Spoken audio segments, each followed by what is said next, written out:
Assalamualaikum warahmatullahi wabarakatuh. Hai teman-teman, kami dari SD 5 Hulantalo. Melalui video ini, kami akan menjelaskan tentang sistem pencernaan manusia. Sistem pencernaan manusia adalah sebuah organ yang terlibat dalam proses pengolahan makanan serta minuman dalam tubuh untuk menghasilkan nutrisi dan energi. Ada beberapa organ yang berperan mengolah makanan dalam tubuh kita. Pertama, makanan yang masuk akan melalui mulut, kemudian diolah oleh kelenjar air liur, kemudian masuk melalui kerongkongan menuju lambung, hati, pankreas, dan masuk ke kantung empedu. Setelah itu, makanan akan dicerna lagi oleh usus halus dan usus besar, dan akan melalui rektum untuk dikeluarkan dari anus. Yuk kita kenali lebih detail satu persatu organ pencernaan. Yang pertama adalah mulut. Mulut adalah rongga berbentuk oval yang menjadi pintu masuk makan, minuman, dan udara ke dalam tubuh. Sejumlah fungsi mulut dalam sistem pencernaan adalah mengunyah, menelan, dan mencerna makanan dan minuman sebelum menuju lambung. Makanan pertama kali masuk melalui mulut, di dalamnya terjadi proses pencernaan secara mekanik dan kimiawi. Untuk proses pencernaan mekanik dilakukan oleh gigi, sedangkan proses pencernaan kimiawi dibantu oleh beberapa enzim seperti amilase, pitalin, dan juga enzim maltase. Penyakit mulut. 1. Glossitis adalah suatu keredangan pada lidah. 2. Stomatitis. Gejalanya berupa rasa panas atau terbakar yang terjadi 1 atau 2 hari yang kemudian bisa menimbulkan luka di rongga mulut. 3. Gejala stomatitis. 4. Infeksi jamur. 5. Leukoplakia. 6. Kanker mulut. Selanjutnya yang kedua, kelenjar air liur. Kelenjar air liur atau kelenjar ludah pada mamalia adalah kelenjar eksokrin, yaitu kelenjar yang mempunyai saluran sendiri yang memproduksi air liur. Kelenjar ini juga menyekresi amilase, enzim yang memecah karbohidrat menjadi maltosa. Kelenjar ludah mendukung fungsi mulut dalam sistem pencernaan manusia dengan menghasilkan enzim pencernaan untuk memecah makanan. Cairan bening yang diproduksi kelenjar ludah juga berfungsi membuat mulut tetap lembab. Beberapa jenis infeksi virus seperti gondongan, flu, dan HIV dapat menyebabkan pembengkakan pada kelenjar ludah. Gejalanya dapat berupa demam, nyeri otot, nyeri sendi, kedua pipi bengkak, dan sakit kepala. Memelihara kebersihan mulut dapat dilakukan dengan berbagai cara. Salah satunya, cara yang paling efektif adalah menggosok gigi secara rutin agar kita dapat memutus rantai penyebab terjadinya karies dan berbagai penyakit mulut lainnya. Memperkuat gigi dengan fluor. Urutan ketiga adalah kerongkongan. Kerongkongan atau esofagus adalah organ tubuh berupa tabung otot berongga yang memanjang dari leher hingga lambung dan memiliki peran penting dalam sistem pencernaan. Fungsi kerongkongan salah satunya adalah untuk membawa makanan yang sudah dihaluskan dari mulut menuju lambung. Apa saja sih penyakit kerongkongan itu? Penyakit kerongkongan salah satunya adalah esofagitis. Esofagitis adalah radang yang merusak saluran dari tenggorokan ke lambung atau esofagus. Bagaimana ya cara mencegah penyakit kerongkongan itu? Yaitu dengan istirahat yang cukup, mengonsumsi makanan sehat dan bergizi, menjaga kebersihan makanan dan alat makan, dan tidak boleh merokok. Selanjutnya yang keempat adalah lambung. Penjelasan lambung. Lambung adalah salah satu organ penting dalam sistem pencernaan yang berperan dalam banyak hal. Fungsi lambung: menampung makanan dan minuman, dan mendorong makanan ke usus untuk menyerap makanan lebih lanjut. Apa saja penyakit lambung? Penyakit yang ada di lambung adalah MAC adalah istilah untuk sejumlah gejala tidak nyaman pada perut bagian atas, seperti lambung perih, perut begah, kembung, dan sensasi terbakar pada ulu hati. Cara mencegah penyakit MAC: makanan dan minuman yang sehat, mengelola stres dengan baik, mengunyah makanan dengan perlahan. Selanjutnya adalah organ hati. Fungsi hati adalah sebagai organ yang mampu membersihkan darah dari zat-zat kimia atau metabolit yang berbahaya bagi tubuh. Hati berperan sebagai filter alami yang menyaring darah dan menghilangkan racun, obat-obatan, serta limbah lainnya. Dengan darah yang bersih, kesehatan tubuh pun akan terjaga. Penyakit liver adalah istilah yang digunakan untuk setiap gangguan pada liver atau hati sehingga menyebabkan organ ini tidak dapat berfungsi dengan baik. Penyakit liver dapat disebabkan oleh banyak faktor seperti infeksi virus, kecanduan alkohol, serta penumpukan lemak di hati. Yang keenam adalah pankreas. Pankreas merupakan suatu organ berbentuk flat yang berfungsi sebagai kelenjar pencernaan tambahan dalam rongga abdomen bagian atas. Jaringan ini berfungsi untuk menghasilkan enzim pencernaan yang akan dibawa menuju usus halus dan saluran cerna lainnya untuk membantu memecah dan mengolah makanan. Pankreatitis adalah peradangan yang terjadi pada organ pankreas. Pankreatitis menyebabkan organ pankreas tidak dapat berfungsi secara optimal. Kemudian selanjutnya ada kantong empedu. Kantong empedu sendiri merupakan organ bagian dalam yang terletak di sisi kanan perut, tepat di bawah hati.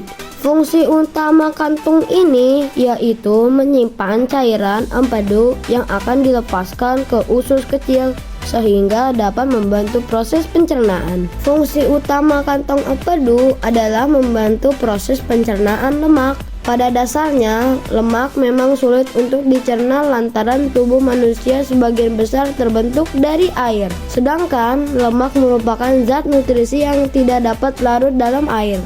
Batu empedu atau kolelisiasis adalah penyakit yang menyebabkan penderita mengalami sakit perut mendadak akibat adanya batu di dalam kantong empedu. Berikutnya adalah bagian usus halus. Usus halus adalah salah satu bagian sistem pencernaan yang memiliki peran penting. Salah satunya sebagai organ yang berperan dalam proses penyerapan gizi dari makanan dan minuman. Organ ini merupakan bagian terpanjang dari saluran pencernaan yang berada di antara bagian bawah lambung. Usus halus terdiri dari 3 bagian, yaitu duodenum, jejunum, dan ileum. Duodenum atau usus 12 jari adalah bagian pertama dan terpendek dari usus halus. Jejunum, bagian berikutnya dari usus halus adalah jejunum atau usus kosong. Dan yang terakhir adalah ileum, usus penyerap. Fungsi duodenum adalah sebagai tempat awal penyerapan makanan. Jejunum berfungsi untuk menyerap gula, asam amino, dan asam lemak.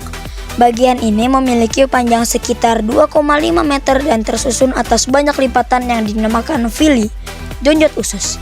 Villi berfungsi untuk memperluas permukaan usus halus sehingga penyerapan zat gizi berjalan secara optimal. Ileum atau usus penyerapan fungsinya adalah menyerap zat gizi yang tidak terserap dengan baik oleh duodenum maupun jejunum. Bagian ini memiliki panjang hingga 3 meter dan terhubung dengan sekum, yaitu bagian awal usus besar.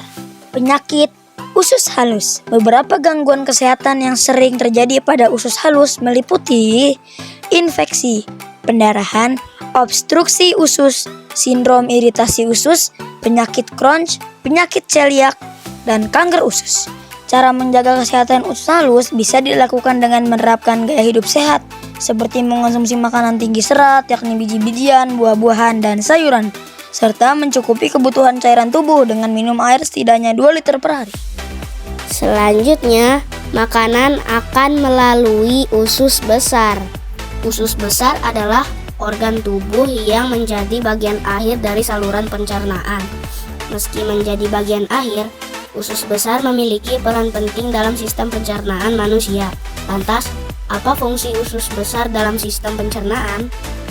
Salah satu fungsi usus besar dalam sistem pencernaan adalah untuk menyerap vitamin dan cairan yang terdapat di dalam kimus cime sebelum membentuk feses. Proses penyerapan ini juga dibantu oleh bakteri yang berada di dalam saluran cerna. Mengenal berbagai penyakit yang dapat menyerang usus besar. 1. Sembelit. 2. Wasir. 3. Usus buntu. 4. Radang usus besar. Caranya untuk mencegah penyakit yang menyerang usus besar adalah dengan berolahraga rutin sekitar 30 menit setiap hari, tidak merokok dan menghindari paparan asap rokok, membatasi konsumsi minuman beralkohol, menjalani screening kanker usus besar secara rutin bagi orang yang memiliki faktor resiko agar penyakit ini terdeteksi sejak dini. Berikutnya adalah rektum. Pengertian rektum. Rektum adalah salah satu organ pada sistem pencernaan yang terletak di kolon sigmoid, yaitu bagian akhir dari usus besar yang berbentuk menyerupai huruf S utamanya. Fungsi rektum adalah menerima feses dari usus besar dan bisa menampungnya sesaat.